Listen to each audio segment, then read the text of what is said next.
Welcome back to SuperCoach Edge. Well, we thought Bont couldn't do it again after his massive Michael Jordan flu game-like performance when he scored 162 against Freo after a week of no training. Well, despite battling a sore back with limited preparation, he once again smashed out a 157 against North. Now, Liam, surely this proves once and for all he is not mortal. He's a SuperCoach god. It's insane. Absolutely insane. I don't know. I've got a theory. I've got a theory that it's someone out there in the Supercoach community just making up these rumors. Just so that, everyone jumps off him and he's like, Yes. yeah, keep the C on him. He knows. He knows he's gonna be fine. Because I mean, just look at his last four scores. Insane. 186 against Collingwood. Scored a 99 against Brisbane. Not so good. Then went 162 against Freo and 157 against North. So three of his Jeez. last four scores are 157 plus. It's at the stage now where I reckon, like legit, he could roll out in a wheelchair and still manage to put up the captaincy worthy score, or go out with like one leg. I'd still Seriously. be happy to put the captaincy on him. I think after what we've seen, just incredible stuff. Like, it's not even like the old Bont that we used to say, just got points for breathing. It's Yeah, actual, like his stats incredible impact. Yeah. back it up. Yeah. On the weekend, he kicked three behinds, no goals. So So, so could have been to the moon, as we say. yeah, Well and exactly. truly. Because last week he kicked three. The last two games, he's kicked three goals, and he kicked two the week before that. Could have been completely different. Big fan of the Bunning Schnags, you'd probably say. He's absolutely killing it. But anyway, before we do get stuck into things, of course, as always, we are going to run through our socials if you're not following us. So you can find us on YouTube, searching Supercoach Edge, and don't forget to subscribe to be notified of when our content does drop from week to week. On Twitter, you'll find us at @Supercoach_Edge, Damon at @DamoJ, myself at Liam Evans _95, and on Facebook, Instagram, and TikTok, search Supercoach Edge, and you will find us there. Now, from talking about the heights of Bontempelli and what he's been able to achieve, I'm going to bring it down a notch to what I've been unable to achieve with my own team and how it performed coming out of round 16. So I ended up scoring a 2,264. Ranking wise, I was below par. Down again, 389 spots. Bit of a trend at the moment. Now ranked 2,614th overall. In terms of trades, just the one, which I'd been saving my pretty pennies, collecting all of it, smashing piggy banks in order to afford Clark, that is Jai Clark from Geelong, to Rosie, which was quite hilarious in itself to say, but was able to do that. And I thought, here we go. Team was complete. 23rd man, Rosie coming in. Ace up the sleeve. Let's see how we go. But just a terrible week. Below par. Not good first up. So I guess the week as a whole can probably be summarized with the fact I only had 9 players turn up and 7 scored below 80. So just Mm. absolutely horrid. Rosie, as I said, he came in as my 23rd man. And I opted to, have a bit of a sneaky peek, bit of a screen of Tookie Miller's score off the bench, given his terrible scoring of late, but promptly locked in his 120 by whacking the non-playing play and Rawlinson on field. Meanwhile, our boy Revel, the Breville, he scored a nice 95 after we joked about the Jaffle Maker last week. So it probably must have fired him up. Would have loved to have brought him on field to loop on his score and bench Jackson, preferably, who I wasn't really overly confident in, but didn't have another non-playing player loop in order to do it. So unfortunately, missed out on that extra 23 points from the hot as the depths of hell is Breville, as we know, the Jaffle Maker, because it retains the heat so well. And he was hot. He was He hot, was. wasn't he? Running very hot. Just melting faces watching his performance. Now, in two minds going forward, I spoke about it in my Team Talk video, which you can obviously catch here on YouTube. With 4 trades remaining, do I use 2 to bring in Rankin and bolster my forwards, given the reliance on 2 key position forwards in Jacko and Charlie from week to week, and potentially punt a fake primo in Took? Like, there's a little bit of a rage, at this stage. I don't want to sell the farm, throw the baby out with the bathwater, all those little things, but I'm considering it. So I don't know. But Liam, how did you go on the weekend? Hopefully better than me.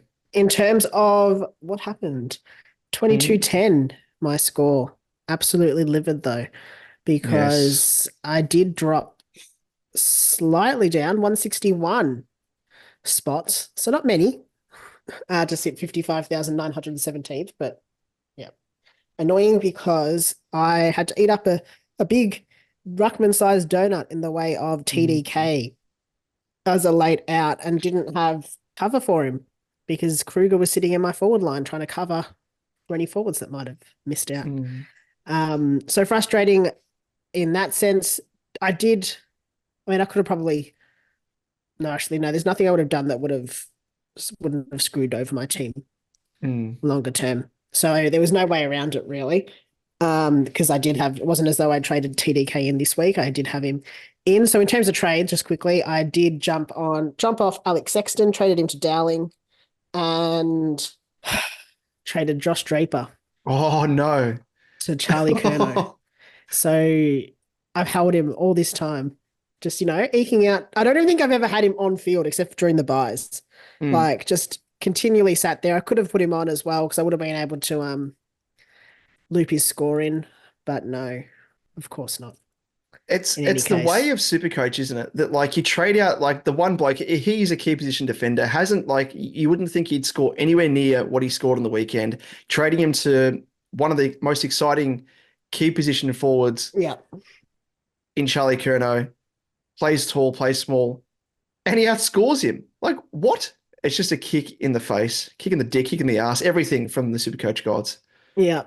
Because I mean, if you look at it like that, if I'd kept him, I mean, I wouldn't have, oh, would I have been able to keep him? I don't know. Can't do the quick maths in my head. Mm. But yeah, it just hurts. If TDK had played, TDK had to score what, 60 points or something, Yep. not even 54 points for me to tie with you. Mm. He's averaging 101 for the season and I don't know, 140 or something in his 3 round average. But if he'd scored 100, I one would have cracked the 2,300, but two would have been able to beat you. And if Kruger had have been sitting in my ruck spot, R3, I would have Yep. got the win as well. Auto win. So Mm. anyway, it is what it is. Extra incentive as well because it's not just our weekly head to head. We were actually playing each other in a couple Yes, of leagues, that's weren't the we? other thing. That In was the the other thing that Supercoach killed me Edge more. Cash League, number one, we were facing up against each other, and then also in my own Cash League that I've been running for quite a few seasons now. So you did me a favor there because I needed a win because despite the fact I think I've got like the third highest score overall, people are just outscoring me. They're having their grand finals from week to week against me and I'm clawing my way back. And I think I won 4 in a row now. So you've helped me. I think I'm inside the 8, but gunning for the top 4. So Liam, I can say thank you for that. You've done me All a right, there's favor, a or at least the benefit. Supercoach gods. There's a benefit. Just I'll take that. very noble of you, very noble. But a bit of a segue here, of course, 2 hour head to head, weekly head to head. It does mean that I did escape, and I can thank General Soreness for that win. Of course, that was assigned to poor TDK. And it was funny as well because at that time I was in the car with our father-in-law, Pistol Pete, fellow bagger, of course, and we're chatting about like him, like TDK playing up against Nankervis, who Mm, he throws his knees into his opponents, and we mm, were both a little bit worried. And we're just ruining the fact that we're like, why didn't Pitney play? Like, why mm. isn't he selected as that second ruckman? And then we ended up parking, and we heard on the radio, we're like, oh, there's a late change. Pitney's in, and we're like, oh god. And then my first thought, apart from yes, like we're saving TDK's body, was wait, Liam's got TDK. So I quickly had a look, and I was like, oh, I wonder if you got Kruger as your R3, and it just unraveled there. But with our head to head, so I am now 15 wins to your 1, but at least you're off the mark. That's the main thing. And differential is 2,150 points overall. So again, Liam, I thank you.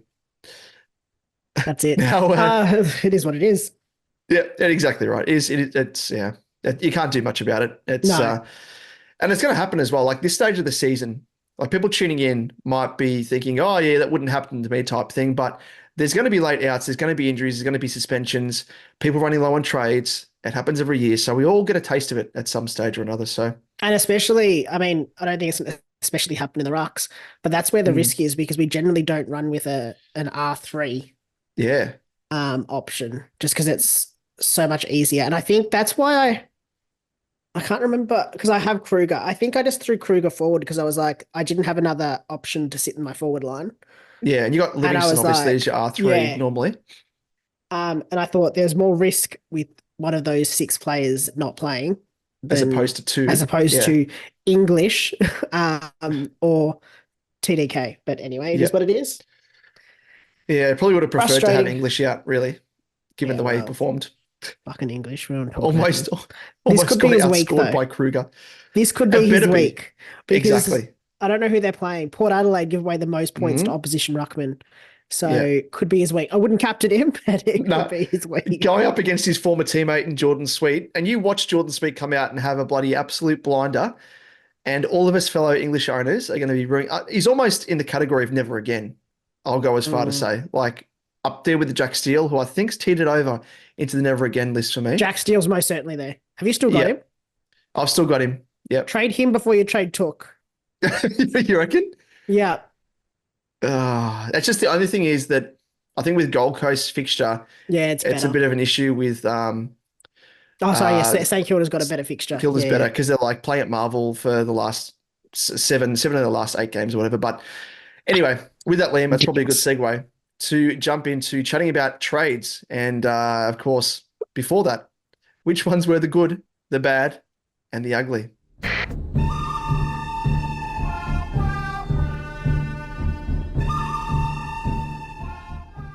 So sorry, Liam, did you happen to mention something as I was talking about? Sorry, I just missed it. There was something No, no, about no, no, the nothing. fixture. Nothing. No? I mean, it's perfectly fine. Yeah, it I've reminds got me no of issue with it. another run, another team with a run of games consecutive. Is it? Oh yeah, I don't know. It's like I don't know home which games other or team it could something. possibly be. Victorian teams. Seriously. Have Bloody a look on Twitter Victorian and you'll team. find out. Bloody You'll interstate find out. teams. Yeah. Let's kick Let's things jump off in. with Who's in the the good? good. I The wonder. good Tim English. is Essendon's fixture, but alongside that is Marcus Bontempelli. So the rumors obviously weren't true. He's not dead. He hasn't snapped in half. No, Bont. He showed no signs of a back impediment, and he pumped out that mammoth score of 157. Just the tip of the cap. I'm very tempted as well to put the captaincy on him this week again. He's Mm. just I don't care who he's playing. It's just I feel like I need to make up for it. But the moment I do, Oh he's yeah, gonna this is going to be the do week he nothing. scores like 3. Yeah, it He averages actually out. does have a back injury, and he's going to play for the first 3 minutes and then get subbed out. Like his back ends up locking up as he's bending Yeah. over to pick up the ball or something. That ends up happening. Oh, I mean, I would have thought the good, according to the AFL, would have been the umpiring in general because it's been never been better. I think it's as good as it's ever been. Never been better. That's like it's Donald Trump Oh style. my Like God, it was. it's the best it's ever been. He's been reading Donald Trump's notes. Yeah, Seriously. dumb as shit. AFL is ugly, but that's a given. Anyway, into the bad. It is Charlie Curnow. Feel bad saying this, Mm. but this is, I think, in one sense, Yeah, this it's is what we've true. got to expect from a Yeah. key position forward. We can't expect, scores of 100. We can't probably even expect scores of, or consistent scores of 80, 90. Mm. There's going to be weeks where he has scores like this. It's just the issue, I think, is we wouldn't have expected it against the Tigers. Charles did Mm. struggle to find space and just a forward line, and that really impeded his scoring overall with a Yep. score of 54. But probably hurts more because I think a lot of people traded him in this week as well. Mm. Yeah. So I don't think it's a bad pick though. I'd still be considering him, but yeah.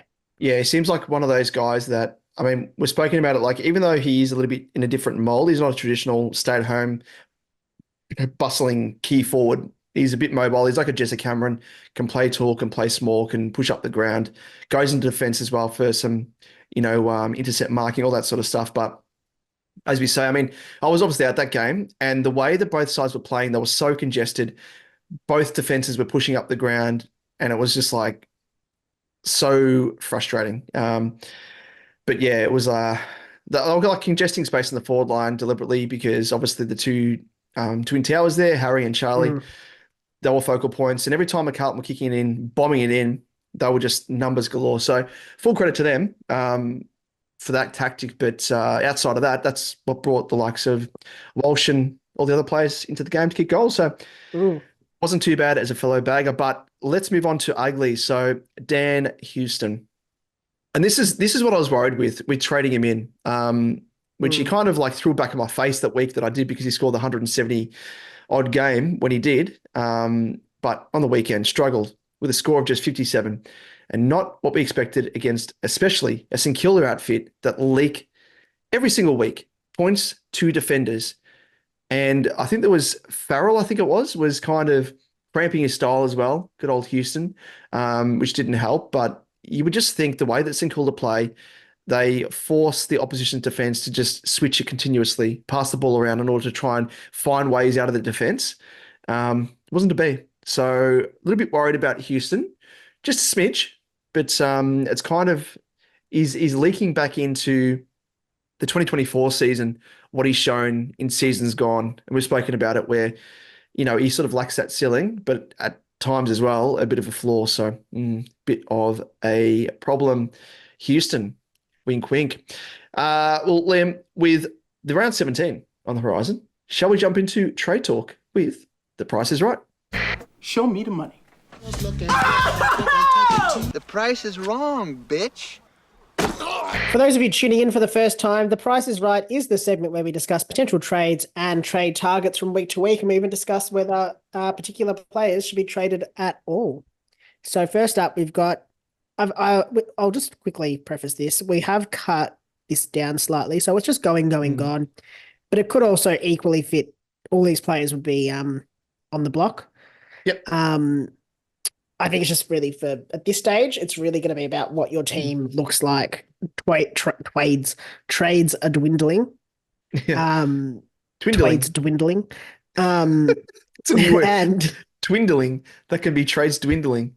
It's a new SuperCoach term. Dwindling. When you've got less than 2 trades left. Twiddling my thumbs. Yeah, so it's just really, it's team dependent. It's team, there's no one here that I'm like, you have to trade. But equally, you probably should trade them all if you could. But anyway, moving on. First up, we have Jai Clark, 248.9k, break even of 61. He managed a score of 51, which helped him eke out a little bit more in cash, taking him to an overall profit of 125k. Yes. Celebrate. His break even of 61 means he's about to drop in price, though, considering his average of 41.8. If you haven't already traded him, this is the second week he's featured here. Probably like the 17th week and in total that he's featured here. But yeah, get him out. Yeah. He made 3.3k on the weekend. Incredible. So he just went over, just past his break even. So nice of him to do so for any existing owners. I want to see just quickly what his ownership actually changed from on the weekend. Are people like jumping off the boat? Yeah, he went down 4.4%. What's his still in current ownership? 28.3%. Yeah, there'll be a lot of ghost shippers there. But I'm one of them. I own him. Oh, you own him? I own the old Clarkinator. Clarkinator. Oh, God. This is the Terminator. He's sent back in time. He's terminating my scores. Another guy that's terminating scores, and I think he's currently still in your team as well. Oh, all of these guys are still on my team. Yeah. Matty Rowell, the good old, the goat, the grass eater, the cow. Probably turned from a goat into a cow now, I think, just grazing. That's what he does best because he's no longer a bull. There's so many animals, isn't he? He's a goat, he's a bull, he's a cow. Probably just more of a cow. Yeah. Probably good for milking. Maybe they should look into that. But anyway, he's priced at 497.7k, break even of 124. And Matty Rowell, he's fallen away in recent weeks, failing to turn up since round 10 and averaging just 89.6 in his last 5 matches and 81 in his last 3. Geez, that's bad reading. It has coincided with a bit of a shift in the way the Suns are moving the ball, and it isn't conducive to scoring for the inside mid like said Bull in Rowell. And he's dropped a bit in cash, but if you can luxury trade him, now's the time to do it. I think it's never too late. I think at the stage that there's guys that we'll speak of that are probably within 7, 8K that you can get into your team that are scoring better, more reliable. But it doesn't make sense. That's the thing. Like just looking at how he's scoring earlier in the season and he was like tackling galore. And that was kind of the basis for his scoring. To now, it's just like it's chalk and cheese, isn't it? I think, like we said, I think there's a degree of the way that Gold Coast are now playing is hurting him. The Mm. fast movement doesn't suit him because he's not Doesn't move particularly, around the ground pretty quick. yeah, um, like a cow. Like a cow. I feel like cows don't move particularly quickly. So Yeah, this just analogy mooing. is really working. Yeah. Um, yeah, I don't know. I just don't. I want to trade him, but I also want to trade the next guy on this list. So let's see Mm. what happens. It is Yes. Jack Steele, 521.2K. Sorry, before I jump into this, the Mm. one benefit here is that we've got to think about these guys as with the DPP swings. So like you could potentially trade out Matty Rowell and bring in, I don't know, I can't even think off the top of my head, but someone in your back line Yeah. and move Dacos into your midfield Mm. because it's not going to hurt you overall at this stage of the Yeah. season, especially like just looking for ways that you can use DPP swings, even potentially moving Flanders into the forward line, into the back line. Sorry, Yep. Flanders into the Midfield.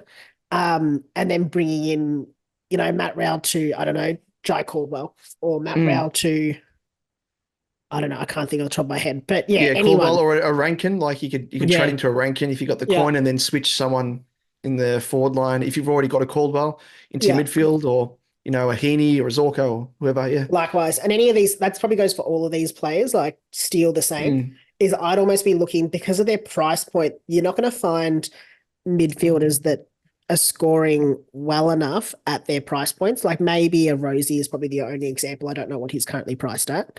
I think he's about 50K cheaper than Rel, I think. Oh wow. Okay. So you could Yeah. he's Yeah, probably an easy swap. 435. Here's a Yeah. swap there that you could consider. 60K. But if like outside of him, there's probably not many for straight mids that you're going to want to Mm. trade to. So that's where I'd be looking to, at that price point, just move them out and you'll get for 497. If you have no cash, you'll probably be able to find a forward that's decent enough at around that price point. Yeah. But anyway, let's move on. Jack Steele, point. 521.2K, break even of 121. Like Raul, Steele has really fallen off the wagon in terms of scoring. And as you said, Damon, very, very close to the never again list. He has a higher floor than Raul, but is still struggling to hit his scaling scores. It seems like he might be hampered by a potential injury yet again. Feels like deja vu Wow. with I'm so Steele. surprised. Seriously. Like, they're just not even like look, I don't know where they are on the ladder. And I say that in the sense of I don't know how far down the ladder they are. Yeah, no disrespect to St Kilda supporters No. tuning in, but St No, Kilda, not like that. They're not in contention really. Like they're yeah, what, 12 exactly. points off ninth. So Yep. they're 12, well, I mean, they're 12 points off 13th. But, so like what's that? 3 wins? They're 3 wins Mm. off really being inside. They're 3 to 4 wins off being inside the top Yeah, 8. geez. Realistically, I'd say I just don't get why you'd play him. Like I just Mm. don't get it personally. But anyway, just Yeah. rest him. But whatever. If you do have the trades though, he could be another to swap out like Matty Rowell. But his only saving grace being the fact that Saints do play 7 of their last 8 games under the roof at Marvel.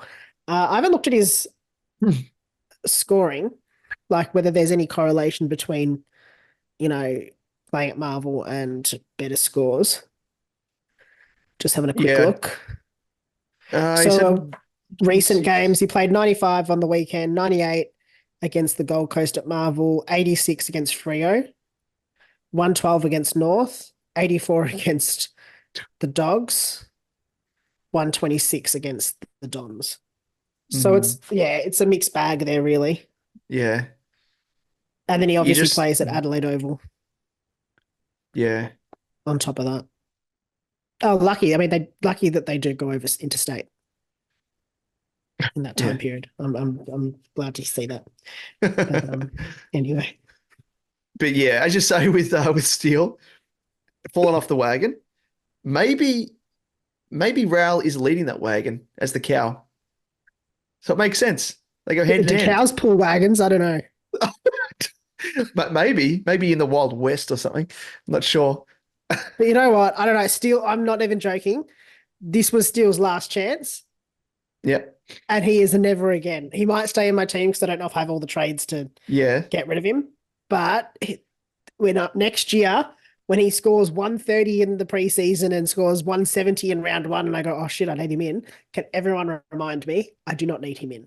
Yeah. Don't get him in. Yeah. Yeah, he's been a major disappointment. But like I guess the saving grace for him is coming up, he's got West Coast. Well, I think these two games really, West Coast and Richmond. Outside of that, like Sydney here, Adelaide, Essendon still gunning for, consolidating a top 4 spot, top 8 spot. Brisbane, hard game. Richmond's easy. Geelong still contending for finals, and then Carlton as well. So yeah, he hasn't got much going for him, really. Well, looking at the defense first position on DFS Australia, for where is it? Midfielders. West Coast give away a lot of points. I'm just having a quick look at his matchups. West Coast give away a lot of points. Adelaide give away the third most points, so he plays them after Sydney. Sydney give away the fifth least points. West Coast give away the most. Essendon give away a positive correlation. Brisbane give away a very negative second last. Richmond give away fourth most. Geelong give away positive. And then Carlton give away a negative. So, I mean, overall, it probably weighs out to positive, I'd say, based off based off that very rough positive negative. But I just don't know whether it's worth holding him. Like, he's not scoring well enough. Not as badly as, like, I'd say Raoul's your bigger issue. Yeah. If you go, also just speaking of DFS Australia, there is a link as well in that same section for defense v position. It's called AFL Season Long Defense v Position, DVP. And it actually shows you the breakdown. You can select each category like key forward, general forward, inside mid, ruck, wing defense, general defense, and designated kicker. And you'll see here like the breakdown color coded as well once you click on it for the fixture for each side. And it looks as though the Gold Coast, they've only got 2 green matchups, 2 red, 2 orange, and like just a neutral. Whereas compared to St Kilda, they've got 3 green, they've got an orange, a red, and 2 neutral. So St Kilda, you'd guess based upon that, have a slightly better matchup for games to come. But it's one of those things where we should have more trades, which we always say at this time of year. So remember when everyone was complaining at the start of the year about having extra trades? Yeah, exactly right. Yeah, we should have recorded ourselves and played it back now. To that. Yeah, I do have 7 trades left, so I can trade him out. Lend me some of yours because I've got a couple of these players I want to get rid of, and Steele is definitely one of them. Steele, Rao. Yeah, Took Miller, he's in the gun as well. I don't care the fact that he scored well against his positive matchup. Yeah, Jai Clark, he's long gone. Turn him into Rosie like me. If only. But let's round things out here with Joe Richards, 246.9K, break even of 5, obviously, as a forward for the Pies. And he returned from injury on the weekend, but was selected, unfortunately, as the sub, scoring just 36. But I say 36 with a bit of an asterisk because he actually scored pretty well, considering he played, I think, around about just over a quarter's worth of a game. And for 36, done pretty well. Probably, extrapolate that out. Could have been over a ton. But anyway, hurt his cash gen ability, but still went up 34K and heads into round 17 with a break even of just 5. So could yet add to that 123K that he's made thus far. And he made his return to the Pie senior side, which is a positive here, despite the return of best 22 players in Pendles and Jordan De Goey. So that does bode well for his job security. So I guess having said all that, you could easily mount an argument to keep him. Yeah. But he also just might be the avenue to netting you some quick cash to fund an upgrade. So it depends. If you need someone to cash generate for you, he's probably the man to keep hold of. If given the amount of money that he's gone up already and you need to sort of cash someone in order to get that cash to put on the head of another player to then get a primo, makes sense to get rid of him. So again, as you said, Liam, at the start, it is virtually team dependent as to where you're at. Yeah, of course. And with John Noble as well, and McCreary out this week, you'd think that he should be able to potentially be upgraded from sub to Yeah. on field. I have no Um, idea how he wasn't sub. Like, considering that Sullivan and Harrison and like the games that Joe Richards has played in full, I think trump both of those two guys. So I oh, thought of it was a course. very strange matchup, especially considering the role that he plays. But anyway, is what it is. Certainly. Now let's move on to the next category, and it is a fun one. Get them in. These are the players to trade into your sides, or consider trading at the very least.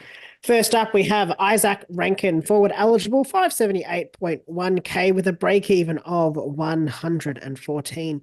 He is among the clear top 6 primo options in the forward line, ranked 4th on average behind Heaney, Flanders, and Zorko. His recent form is scintillating, both pre and post his hamstring injury, with scores of 93, 142, 125, 96, and 121, which adds up to a 3-round average of 114 and a 5-round average of 115.4. But the pleasing thing which does feed into this form is the fact his CBAs have been ramped up in recent weeks with 59%, 52%, and 43%, which just shows a growing confidence from Matthew Nicks to play him through the engine room. It also is his balance in role between the forward and mids that is paying dividends for his scoring, with an uptick in goals to the tune of 15 in his past 6 games. So very nice there. So that's what averaging out to about just under 3 a game. Unfortunately, will miss qualifying for forward and mid eligibility unless he plays 83% time in the middle. So, Damon, can you just get on the phone to Matty Nicks? Yeah, just Immediately? speed dial. Ask Yeah, him to do us a solid. that's the least that he can do, I reckon. I think there's a lot of Adelaide supporters that are keen to see the back of him. But before he goes, do us a solid, super coaches, put him in the midfield. I think the most CBAs he's had in any one game this season is 79%. So it is possible, but I think his CBA has declined ever so slightly on the weekend due to the fact that that dreaded Sam Berry, he was given a few more CBAs than what he normally has.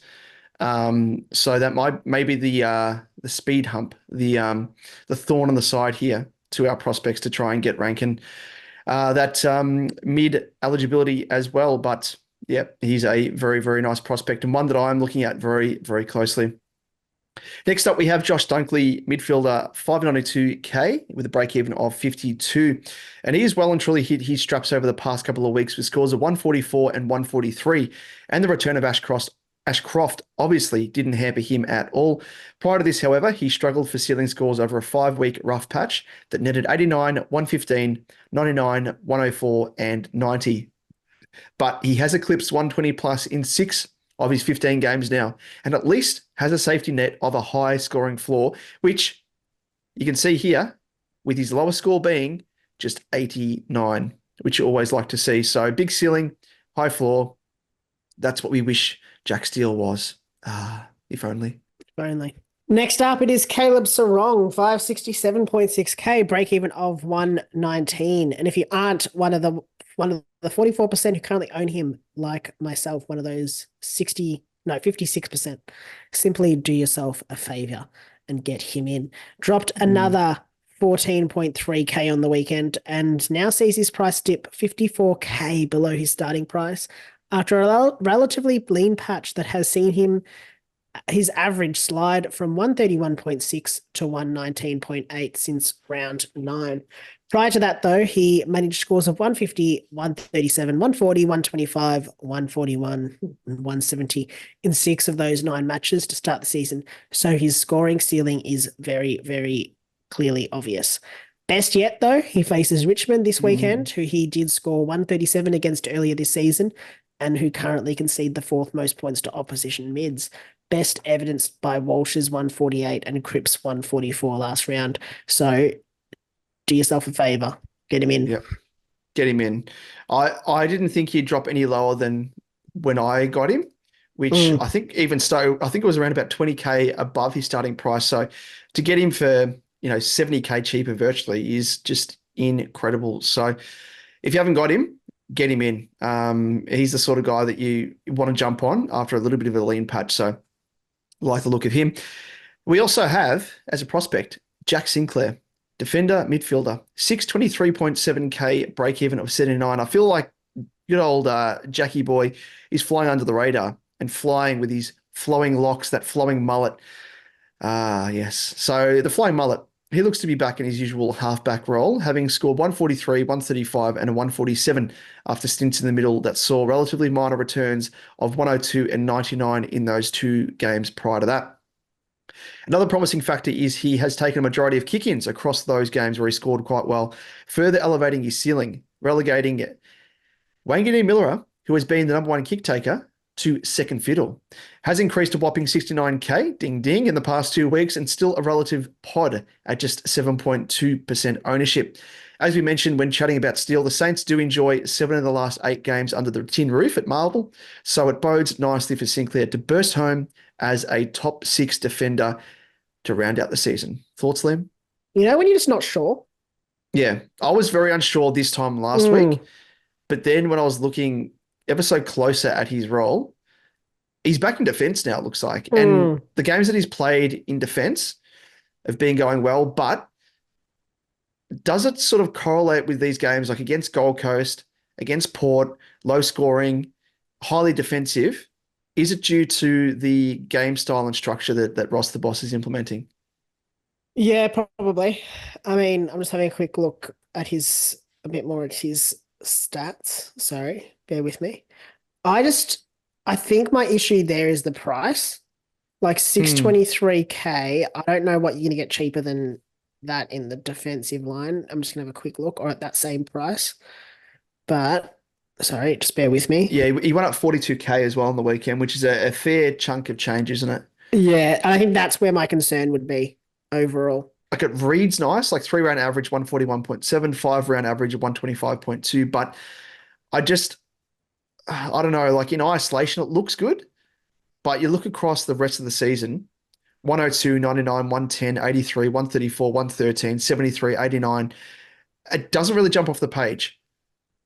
Like I know he's in a good patch, but again, was it, in 2 Marvel games as well, Gold Coast, Port Adelaide, yeah.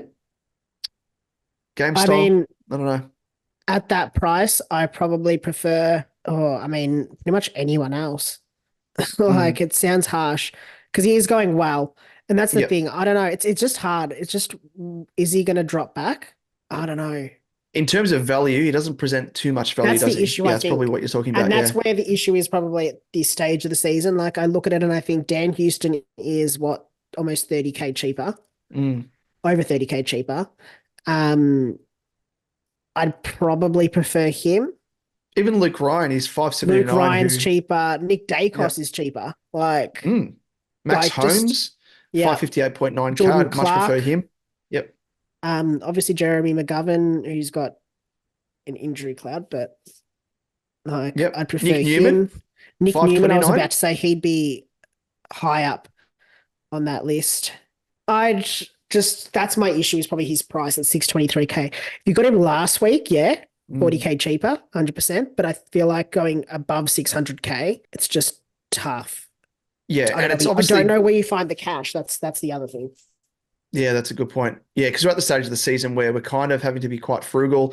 The cash cows that we've had that have made a fair bit of cash are already long gone, that we've traded out to upgrade our team previously.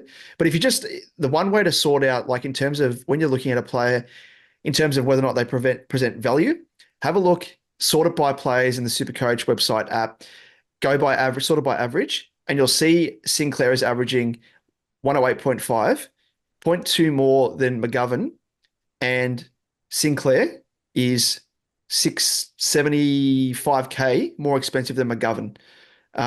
Even averaging 1 point less in average than Houston, and he's even still more expensive, 33k more than Houston. And he's even more expensive than Sheasel, who's averaging 7 points more on average. Dacos, Ryan. So it obviously comes down to the 3-round rolling average. And when you have 2 games back-to-back of really good scores, 3 games back-to-back-to-back of really good scores, that just shoots your price through the roof and doesn't quite reflect, I guess, in a broader sense, how they've been performing and the value that comes with that, because it's seen in isolation of a 3-game sample size. So, yeah, that's pretty much I'm in agreement with you as well, by the way. I'd love to have him in if you've got the money. Early in the season, you might consider it, but not so much now, I don't think. Yeah, He's probably more of a luxury than anything. that's where I like I'm looking at my side. I would have to trade. What have I got? I've got 118 in the bank. I'd almost have to trade Wanganeen Malira to him to do it straight. So someone at Yeah, well, 533k. I'm just off with Nick Martin. Like I'm about 10k off. Oh no, sorry. yeah, I'm about 5k off if I went Nick Martin to him. It just comes down to how many trades you've got and how much cash you've got in the bank, I think. I'd rather be a bit more frugal, potentially. yeah, yeah. No, I agree. I I don't know. agree. But he's That's a tough nice. one. He's a nice one. Yeah, he's nice. It would be nice to have, but I just think there are other guys around his price point that could rival him, I think. And I guess the one thing he does have going for him is if you have a look at ownership of players around where he's ranked, he's 7.2% owned. Mm. McGovern, 7.9% owned, which is kind of a big part of what I've found why my team isn't contending and going up the ranks is because a lot of teams ahead of me, like those ones that have been shooting past me, have got McGovern. So if you do have a pod like a Sinclair, and you got on him when he was 42k cheaper last week, tip of the cap to you, because he's going to treat you nicely, I think. But again, I can't see him sustaining the 141.73 rate average he's been having. Yeah, just out of the box, but wait and see. Last guy on the list is Jai Caldwell. We spoke about him last week. He is mid-forward eligible, 505.2k with a break-even of 47. Now, he most certainly has a favorable role with his CBAs increasing from 54% up to 75% and 90% across his previous 3 games. Whilst he has scores of 115 and 127 in his most recent games, both came against West Coast, who conceded the most points to opposition mids, and Geelong, who have been conceding consistent 90-plus scores to opposition mids in their previous 3 games. The main downside to Caldwell was the fact he struggles for sealing scores, with only 3 tons across 13 games prior to his most recent 2. The other thing to note is that Parrish is due to return to the side in 2 to 3 weeks, so could see a dip in CBAs when that does happen, perhaps putting a dent in his scoring ceiling. The other player that would, I think, potentially come in this week and might hurt him is Dylan Shield. So he's Really? looking like he might play. I don't Oh, know whether wow. that's as the sub. I don't know anything more than that. Durham did miss this week training today, but it looks like it was just illness, and they've said that he's expected to play on Friday night. Yeah, can't comment any further than that. That's interesting with Shield. I never thought that he'd be back in calculations. I thought they've kind of moved on for him, but has he been showing some good form in the I think it's been VFL looking and good in the like? VFL from what I've heard. I don't know if it's going to hurt Caldwell with Shield coming back, only because I wonder whether Shield last year was playing as a bit of a high half forward role, and I wonder whether they put him back into that. And he looked okay when he was doing that when he wasn't injured. So I do wonder whether they throw him back into that role. So I don't know whether it hurts Caldwell. I don't know. Essendon's one of those teams with so many mid options that can play midfield or play forward or play wing. I mean, Brad Scott was also, I think, I don't know what, was it 360 last night, potentially saying that he wants to look at, over the next few weeks, more options for different players. So trialing different players in different roles. So I don't know whether that also hurts Caldwell, benefits Caldwell. I don't know. He's been in good form though. So it does kind of, to me, it kind of fits into a bit of a similar mold to a Sinclair where you kind of go, oh, they're in good form, get them in. But obviously at over 115k cheaper. I don't mind it. I think it's a nice risky kind of, not risky, but a nice kind of pod pick. I don't know what his ownership is. It's gone up 6.4% of trades this week. So I'm expecting it to be up a bit higher now by the time the game starts. What is he on? So he's already sitting in 6% of teams. So it's probably going to be around 12% you'd expect based off that. Yeah. I think for his price point, like just a touch over 505 or 500K. He's 505.2K. I think he presents pretty good value, like Yeah. probably elevated by that DPP status as well, which will help you for cover for the remainder of the year across 2 lines. So that kind of elevates him up the list for me. But yeah, I'm just kind of worried about, as you say, with not just Parrish, but with Shield coming back in. And like we've seen his CBAs fluctuate across the course of the season for Caldwell.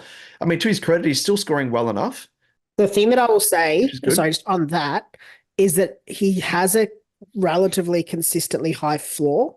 So Yeah. other than that score at West Coast in round 8, where he scored 58, Yeah. his next lowest is a 67, which was back in round 1, then a 72 in round 2, and then an 83 against the Bulldogs in round 5. All the rest of his, 80 against Richmond in round 11, and then the 83 against the Bulldogs. But if you're getting a forward whose low scores are 80s, from 500K, I think that's fine. If Yep. you can get a forward that's also going to then score 90s and 100s. So I think value-wise, he's one that I would be looking at, because you could potentially trade. I mean, you could trade A rail to to him. Yeah. and only have to give up, 7K, 8K. You could trade a Jack Steele down to him and have cash left over.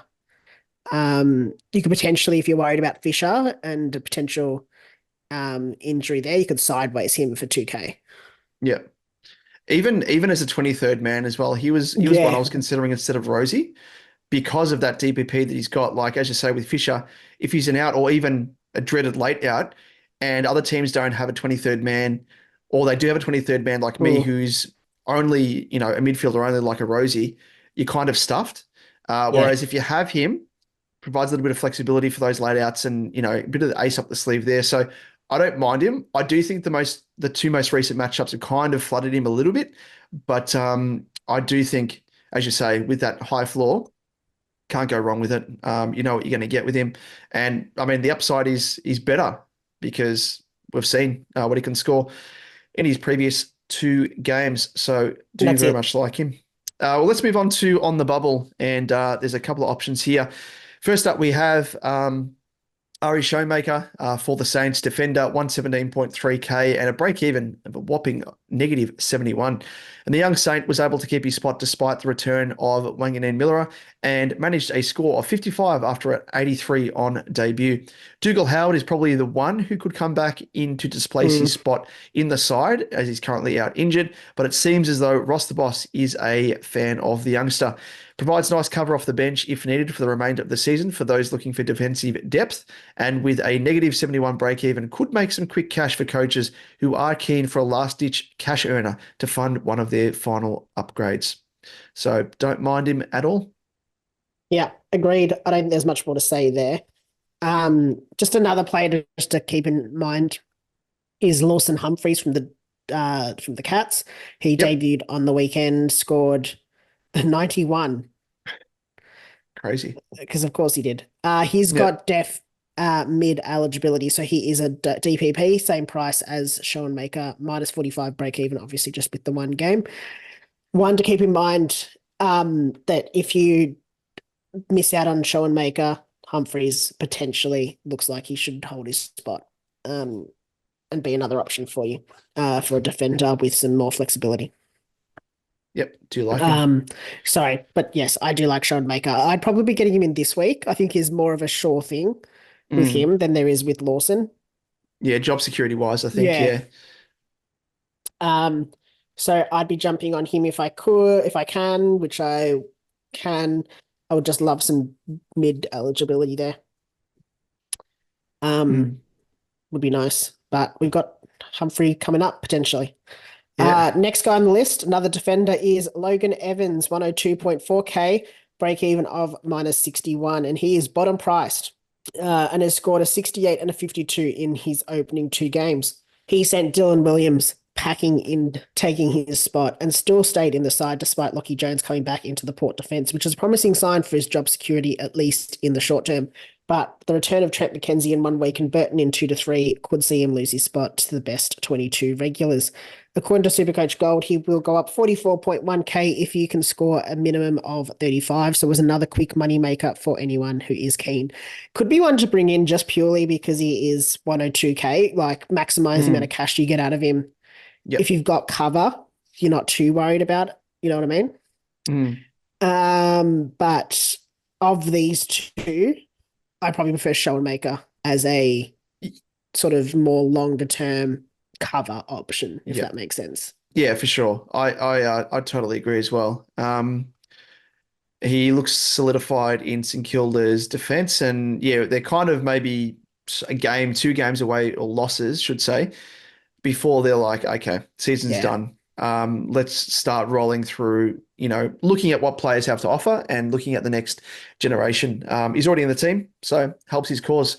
One player that I will mention as well that we haven't got listed here on the run sheet, not really so much for, I guess, a cash generation side of things, but Nick Caulfield is made his return for the Dogs in the VFL. By reports, he's on the cusp of making his return. So played the 2 games, hasn't gone up in price yet, 123.9k. So, I mean, if he makes his way back in, you probably say that job security, not too bad.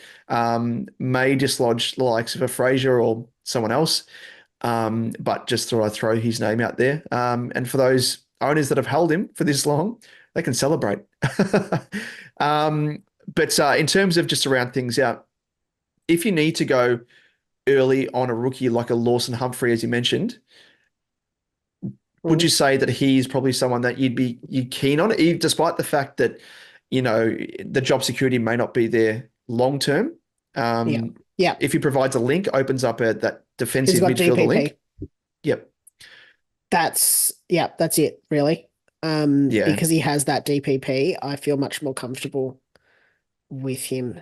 I'm just getting up. Sorry, I'm just having a look at other players that are sort of 1 game. Just to make sure I don't think that there's someone else that could be, better.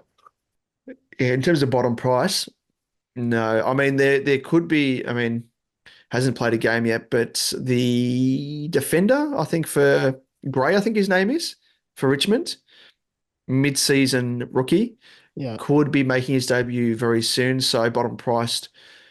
I think he's DPP as well, from memory. Defender forward, I think, from memory. Nate He's Caddy, another option as well. another one that looks like he should play his 3rd game this weekend, but I wouldn't be picking him. That's not just another option if, I don't know, you really want someone. Yeah, we'll keep track of this, but as the weeks go on, the relevancy of rookies pretty much going to the territory of, almost prioritizing getting those non-playing players in over the playing rookies, just so you have those players that you can loophole with other rookies on the bench, or if you've got a 23rd player to get their score on field, provided you got enough cover with another player in that equivalent line. So something to think about. Are we also forgetting that we should be all jumping on Ned Moyle again? Oh, Ned Moyle. Oh, God. With old mate Jared Witts due to miss. Oh, really? Because of his, he got I don't know what it is, a fractured vertebrae or something from that. Oh, shit. Is that from Darcy Moore? Oh, Jesus. Really? He's got to stop flying with his knee, honestly. I can't comment. I didn't see that one, but I saw it. You'd expect that Moyle will be back in for at least a few weeks with that injury. Yeah, there's no surprise because he was in a fair bit of pain, Witsy, and he still, like, to his credit, stayed out the field and was like contesting the ruck. I'm like, gee whiz, mate. Like, hearing that, geez. But yeah, good old Moyle. He delivered us some nice little bit of cash. But with that, Liam, it is time to jump into the next segment. And I changed my tone here for good reason, as I always do, because it's been a little while between drinks, is normally the saying, but it's been a little while between someone else whacking on the old captain's hat and giving us their best rendition of I'm the Captain Now. But Liam, we got one! As they say in Ghostbusters. Now, this has been sent in by Trav27 via our Discord, and I must say it has to be one of the more accurate depictions I have Mm. heard to date. And we'll leave it up to you, the listener, the viewer, to give us your thoughts. So let's give it a listen. Look at me.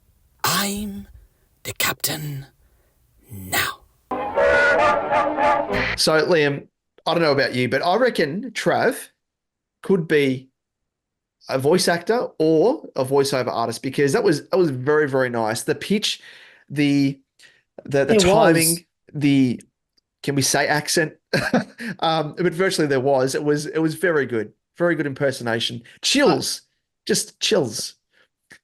I do wonder whether it was just a direct recording of it.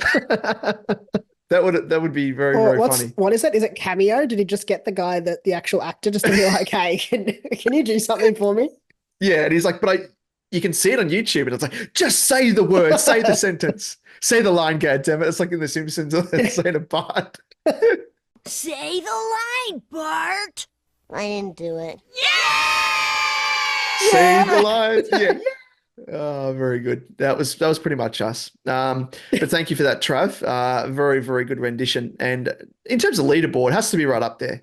Got to be right I up mean, there. I'm sorry. Every week we say this. Every week we get one. We're like, this one has to be at the top of the leaderboard. Yeah, yeah. But I reckon in terms of In terms of, I mean, impersonations, maybe we should in our last episode, maybe we'll run through them yeah. all. Yeah, that's a good thing. I mean, there's some have taken creative license, which we do enjoy. Some have put in like, Arnold Schwarzenegger impersonations, Yeah. spins on it. Some have been like recorded The- themselves wearing an hoodie and, creepily in a dark room. Which is one of our regulars on Discord. Won't say his name to protect his anonymity. But yeah, it's been quite good, hasn't Had it? children do it. Literally, kids do it. Yeah. Yeah. All Anyway, demographics, shapes, and Get back sizes. in it, guys. Yep, that's it. And I guess with that, we're currently in the segment, so let's kind of get into it. Let's whack on the old captain's hat. Yes. So I'm the Liam, captain now. What do? We chat. We chat we about do. VC and C options. And we scrounge through the data as we always do, deep into the data, and we find the best options for you to consider. Exactly. I'm just marveling at my captain's hat and how I'm flat loving it is. It's deflated. I mean, I wonder why. We can talk about that later. Nick Yes. Dacos up against the Dons is our first option. He has an average of 105.8 from his 4 games against the Dons, with his last 2 being 128 and 145.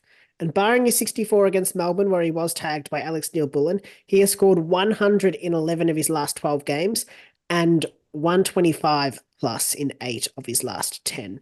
So very, very nice VC option for you on a Friday night. Pretty safe option, I'd say.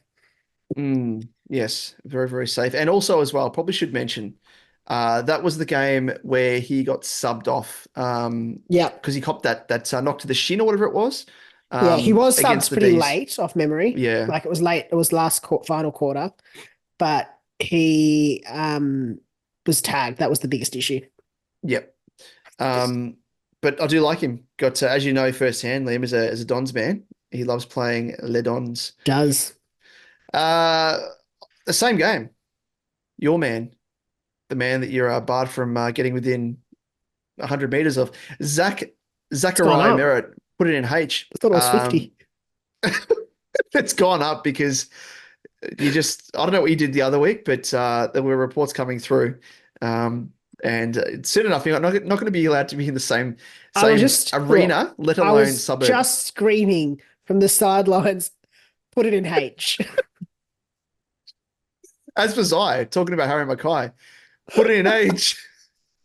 But up against the Pies, of course, has hit a bit of a lull in his performances of late, but could Friday night be the game that he comes back? Depends if you're there on the sidelines cheering him on, Liam. Will you be there? I'll be on level 3, so it's okay. I think it's level 3. Oh, that's right.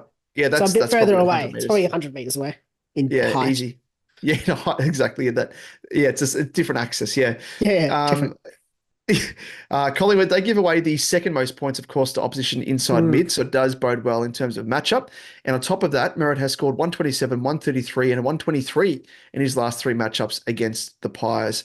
But I mean, he's to his credit, even though he's been given some attention in recent games by taggers or the like, he actually has been all right. apart from Hmm. last week, which Well, like last I week think was he his was worst. actually he's scoring quite well up until halftime. Then he just And hit then a he brick wall.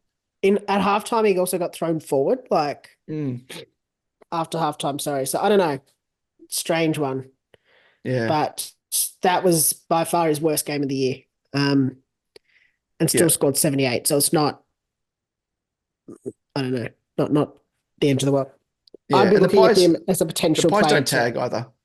No, that's the other thing. And I don't think, I mean, I don't know if there's much to this. I'm going to say it. I'll put it out there here. I did read something from, I think it was Carousel, who is the VFL coach, talking about Sardis having played roles in the middle in VFL games with a run with role. So Mm, whether they look to bring him in potentially to do yeah, that with interesting. Dacos, because he would be one that would be able to keep up with him. Um, I don't know. I Yeah, don't know. Or potentially even throwing a Caldwell or a Durham on him yep. a little bit.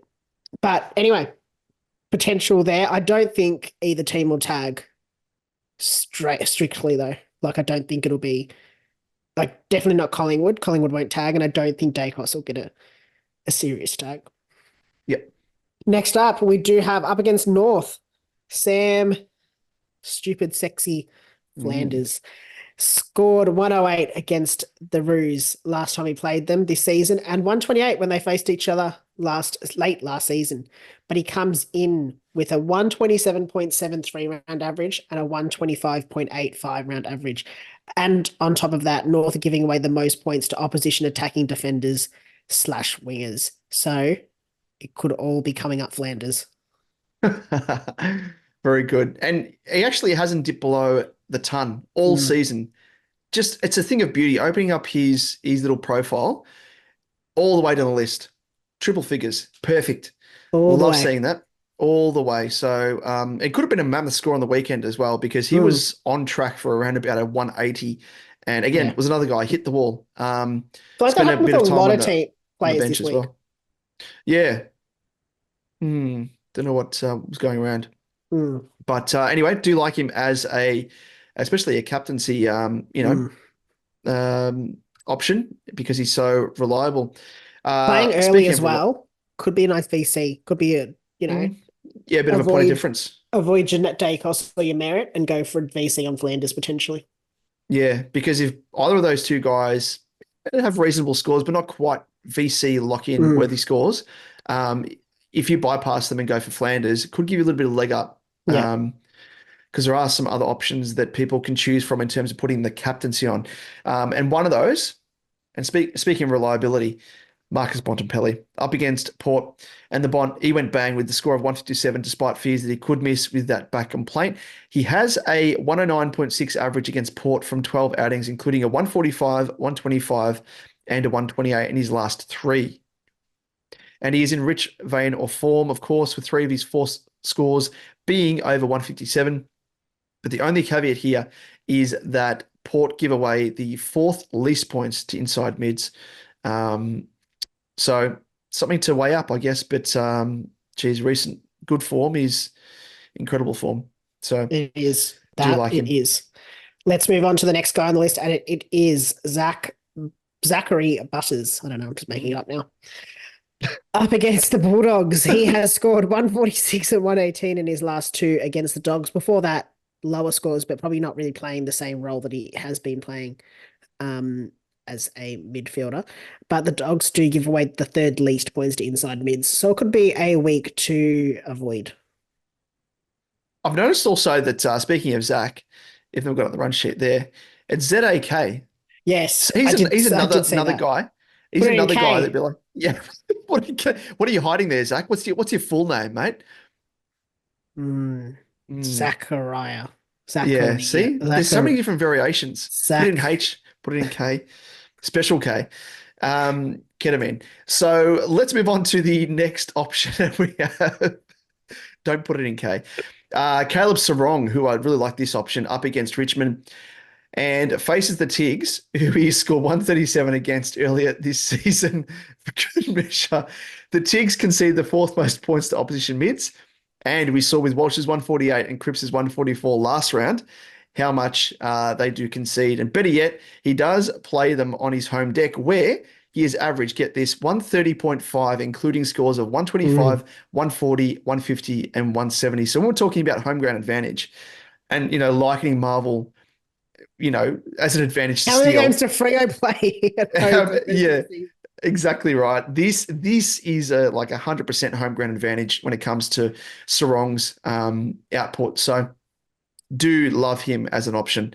Lock him in. Sorry, Liam, I I sent you down on a bit of a trip there, as if you had a bit of special K yourself. So just on that, Freo play 1, 2, 3, 4, 5 of their last however many games there are to the end of the season. Hey, yep. Look at that. We should have mentioned that. Well, when it Where's comes to as the a Twitter trade stories option, about that? But anyway. yeah.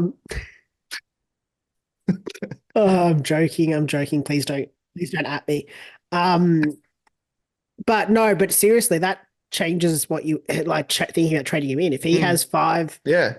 of his last 1, 2, 3, 4, 5, 6, 7, 8 games at Marvel, at Optus Stadium, also faces Hawthorn. I think they're not too bad in terms of opposition scores. West Coast, Geelong, who are giving away a lot of points. So there's potential there. Yeah, I don't mind it. Trade him in. Get him in. Get him in and put the C on him. Put it in C. Put it in C. Up next, we have Max Gawn versus the West Coast Eagles. Gawn doesn't have the best average against the Eagles, only scoring 109 against them earlier this season. And in his 3 before that, 73, 91, and 93. But his recent form in terms of scoring has also dropped down with just one score of 125 in his last 4 games. So while we normally think of West Coast as a team you should VC your ruck or see your ruck against when they're playing them, I don't know if it's time. But look, it's gone. So there's every chance that he comes out and smashes out a 200 this week. Yeah. That's the thing. It's hard as well because, they give away 1, 2, 3, 4, 5, 6, 7, 8. Oh, geez, it's not even worth it. There's actually quite a few teams giving away points to opposition rucks. So they've got like the ninth best. So they're kind of middle of the road. It's probably changed as well because they've got Flynn. Yeah, Flynn, he's just got injured on the weekend. Oh, okay. That could change things. So it's just going to be Bailey. He may, I don't know what the outlook was. I should have a look at that. But it was only Bailey Williams playing up against Gawn in their previous encounter. And it was a whole team approach to try and negate Gawn. I don't know if you saw much of that game, but it was so frustrating to watch because I put the C on Gawn. Oh, and yes. It was a late game. And yeah, it hurt. And they're all targeting him in. And they're like, Bailey Williams was following him everywhere. Like normally, like the ruckman kind of part ways at various stages, depending on whether or not, they're getting a forward advantage. Like with him, he was following him everywhere and negating him quite well. So I'm a bit worried about that. And it is going up against the Eagles, but I think it's a bit more deceiving in light of what happened last time. Matt Flynn, sorry, he's listed as a test as well. So if he plays 2 against 1, and that's it. And I think, Bailey Williams, we all make jokes about him, but he's probably had the time now to kind of develop his ruck craft, and now is going to be the second ruck. So it looks, I think it changes it a little bit, but yeah, 2 against 1 if Flynn plays doesn't bode well for Gawn, I don't think. No. But as you said, next up, last on the list, we have Dane Zorko up against the Crows. Has scores of 117, 94, and 76 in his last 3 against the Crows, with that 117 coming earlier in the season. But he is averaging 134.1 when he plays at the Gabba, so could be a great last-ditch captain option for the round. Don't mind that, Liam. Don't mind that at all. It is the last game of the round, though, so changes everything. Doesn't it? Just for us.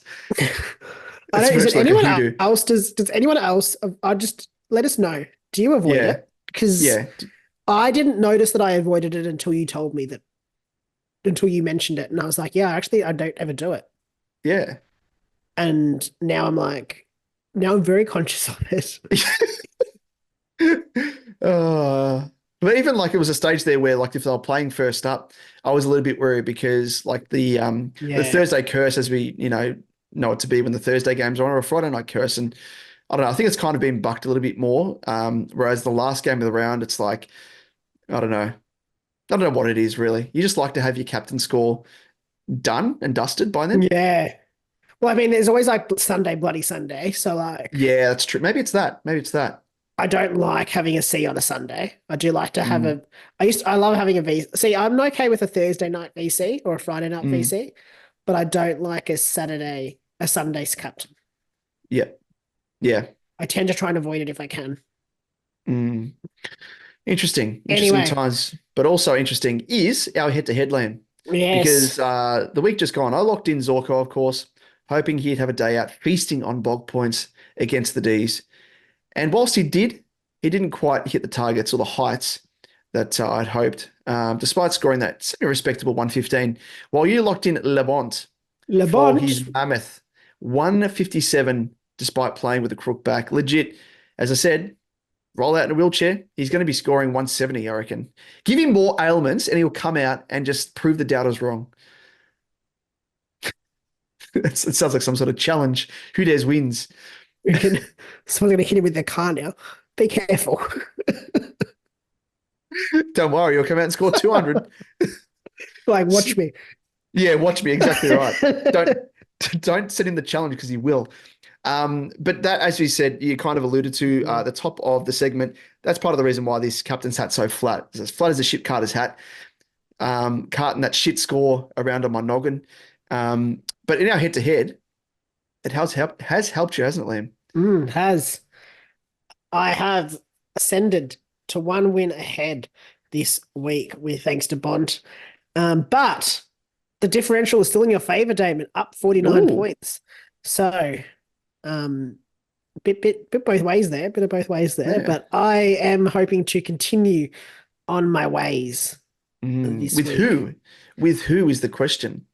Okay, so these are I had it all selected. Now I don't know if I want to take that player because I scrolled back up and remembered another one. Ah, I see. A late inclusion. A late inclusion. You obviously All can't right. go, I can't go Bont again? Bont, so I can't pick Bont. Sorry, and I can't go Zorko. So I do like Caleb Sarong.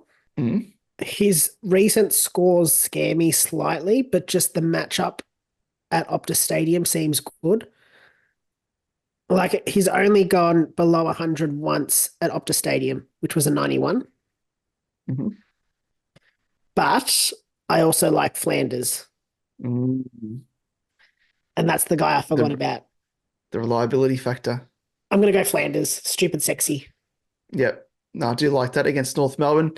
The ever reliable. And I will go, even though I think Dacos is going to be my VC, I'm going to go for that man, Caleb Sarong, because I think he will be my outright captain if Dacos does happen to disappoint.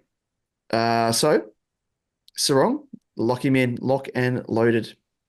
So Damon, Mm. we've put it out to the Twitter community, to our audience, and asked the question. What is the question, Damon? Question is, Hey, I got to know. Lovely, Indeed. lovely, lovely. First question comes in from Lincoln at FPL Begsy SC. Best D6 from now on, excluding Sinclair. Cheers. excluding Sinclair. Changing everything. Yeah. Let me pull up the team. Pull out the old team. Again, obviously a bit hard to know who you have and haven't got, but outside of the usual players, Ryan, Dacos, Sheasel. Houston, I'd say, is in there. Yep. I'm going to say of the players that I don't have, of which I've got those four, Ryan, Dacos, Sheasel, Houston, wouldn't be touching McGovern, especially considering he's under injury cloud. Yep. About time, by the way, as an honor. Jordan Clark, no, because Frio's game plan's slightly altered. I'm a big fan of Maxi Holmes. And outside of that, Nick Newman. Nick Newman's the one I'd be looking at. Without Zach Williams there in defense, who's obviously up forward now, kicking snags. I'm a fan of Nick Newman. I think he showed it around about this time last year from memory as well. He came good and was scoring quite well. So don't mind it. Don't mind it at all. Both of those guys. Nick Newman, 1.9% ownership as well. Maxi Holmes, 10.5%. So relative pods, even more so obviously with Newman. So yeah, don't mind it. Yeah, I agree. I think he would be my pick, Nick Newman, looking at all the others. Just having a look at Nick Newman's run home last year, since round 17 to round 24, this is what he scored. 114, 106, 92, 137, 144, 118, 129, and a 181. So he's very much emulating last year's form on the run home. So like that. So Nick Newman, there's a couple there, Nick Newman and Maxi Holmes. Holmesy as well, by the way. Since round 7, 109, 113, 94, 104, 134, 133, 88, 103, and 110. So not bad. Nick Newman for me. Yep. Like it. All right. Next up, we have Skits Fitz, one of our supporters, one of our regulars on the live chat and in the Discord as well. He asks, do you think the umpiring is as good as it's ever been? I think it's the absolute best. I think, yes, it is certainly the best it has ever been. Couldn't be better, I'll say. That's as far as I'll go. Couldn't be better. Could not possibly be any better. Couldn't have another bite. I feel when like it comes to the there's, umpires. like, I don't know, Andrew Dillon standing behind me with like his gun, just being like, say it. Yeah. A bit of Smithers and Tom Jones and The Simpsons. That's it. Big smile. Everybody's happy. Or I feel like I'm sitting here being like Ken Brockman, I for one welcome our new insect overlords. Exactly right. Because we're going to get The booted. yeah, exactly. The transition from Zoom that we're recording on could be cut at any moment. And it'll be Andrew Dillon. He's virtually like the Chinese government, the AFL, If you or don't North see Korea. us, if you don't hear from us next week, you know why. Yeah, exactly. We're sleeping Come with the search for us. fishes. Oh, come search for us. Yeah, we're in the bottom of the Yarra, sleeping with the fishes. Due to the suits, the cronies, the boys club that is the AFL. No, Very I good. think it's certainly the best it's ever been. Yeah, couldn't be better. Not possible. I mean, in one sense, it couldn't be worse. So I suppose it is potentially better, but Yeah, I don't know. Well, actually, it could be worse. Let's be real. yeah, it's true. Anyway, let's move on to the next question. Matt at sorry, I just read the question. Matt at True Root Supercoach. I don't get this. What's it? Jai Caldwell. Caldwell from Essington. I Essington. don't I have to be honest, I did read ahead and I just can't understand how you get Caldwell from that Caldwell. God, that's what I thought it was a character from Game of Thrones or the House of the Dragon. I was like, I'm watching House of the Dragon and I don't know who that character is. But that was in response to this next question. Should we say it? Very good by you, Matt Truru. Next okay, question. yes. Yeah, so he's responding to this question here from Thomas Baum. Hey guys, what are your best straight swap options for Zach Fisher if he doesn't get up this week? So I don't Matt know is why actually it's- correct. Oh, That's yeah, correct. 100%. That's Like, the trade I'd yeah. be making. Yeah, Jay Caldwell. Jay. So it sounds like a bit of Hodor. So trying to say hold the door, and then he just becomes like impaired. So he just says Hodor. Oh, yeah. Joe Caldwell. I did feel like I was having a stroke while I was reading it. That's what happens to Hodor in Game of Thrones. Oh, Red Podol. Yeah, exactly. But yeah, 503.k. If you're running short on coin, Yes. just switch Get him across. to Caldwell. Otherwise, there's obviously Rankin if you got the coin. Charlie Curnow, who's 51k cheaper. That's probably about it, really, outside of the usuals. Certainly. Yep. Last And running us question. down, Lee Grand Trois. It's Captain Koala. What kind of rookie trades are worth making at this point? Fully priced or past his peak e.g. McAuliffe, for a non-playing loop or replace a non-playing defender rookie? As in, he's probably referring to Zach Reed or the other dude, Will Dawson from North, who are both pretty much out for the season. I think it depends on your structure. I think, if you do need a DP, a non-playing player in order to loop on, a 23rd man, with like a Rosie or a Caldwell, I think there's definitely reason to go down that route. If you're lacking actual coverage on the bench and you don't have if you have a late out and you don't have a Revel or a Dowling or anyone like that, might be worthwhile bringing in that, what's his name? Humphrey from the Cats. I think with this example there with McAuliffe, you'd probably be comfortable in trading him. Yeah. If you needed to make cash, especially as well, because he's at a higher price point. Yeah, I think in that case, I'd probably trade him to what's the name? Humphrey. Just go early on him because he's going to make you more cash and he's got the mid defensive swing, so that'll help you. I think because I feel like he might get some more cash there and at least get some playing time potentially, and then I'd be looking probably from then on non-playing rookies. Yep. Yeah, exactly. It's probably it feels a little bit too early to be going purely for non-playing rookies at this stage. Yeah, it definitely depends where your team's at as well. Like everyone's kind of different stages, but by and large, I think the majority of teams probably aren't in that in that space yet. But something to think just about because there's so long left. Like there's still 8 weeks. Like paying an extra 15K to go from a 102K to a 117K is worth it, I'd say. Yeah, exactly. In my case, I'm looking to bring it's twofold effect for me where if I'm trading at a Took Miller, and I want to try and get a Rankin, I need to use an additional trade to make coin. So I'll have to trade out someone like a Revel. Who else is there?